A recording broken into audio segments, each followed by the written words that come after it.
What's up, dog lovers? It's Chloe with Better Way Dogs, and today I want to tell you about a book that is secretly about dog training. Impulse by David Lewis. This book starts out by talking about two different systems of thinking, fast thinking and slow thinking. This is a familiar concept in dog training, especially with reactive dogs or adolescents that might struggle with impulse control. This part I found super interesting. It says that impulsive people are less receptive to punishment, which reminds me of dog training because a lot of people recommend punishment for impulse control. But in the heat of the moment, when we're experiencing all those fun endorphins, it's going to be a little bit harder to respond to physical punishment then. This part definitely reminds me of dog training. Mothers who encourage independence are less punitive and are less likely to have impulsive children. This part can really help us to understand why people and dogs can be so impulsive and why it might not necessarily be their fault.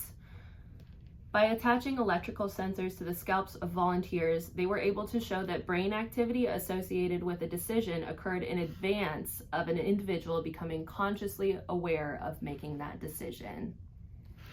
Right here, they're talking about a study they did with rats where the rats became less receptive to physical punishment in the form of electric shock when they're consuming a lot of sugar. I don't know if that's really dog training, it's just interesting.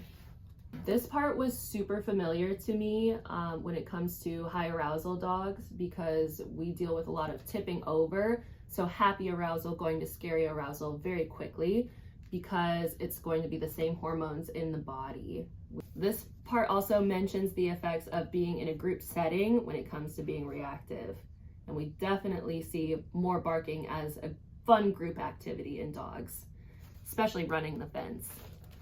If you're dealing with any impulse control issues with people or dogs, I would recommend picking up this book.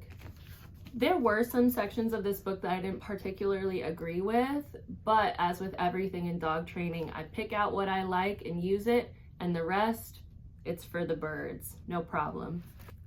Happy training!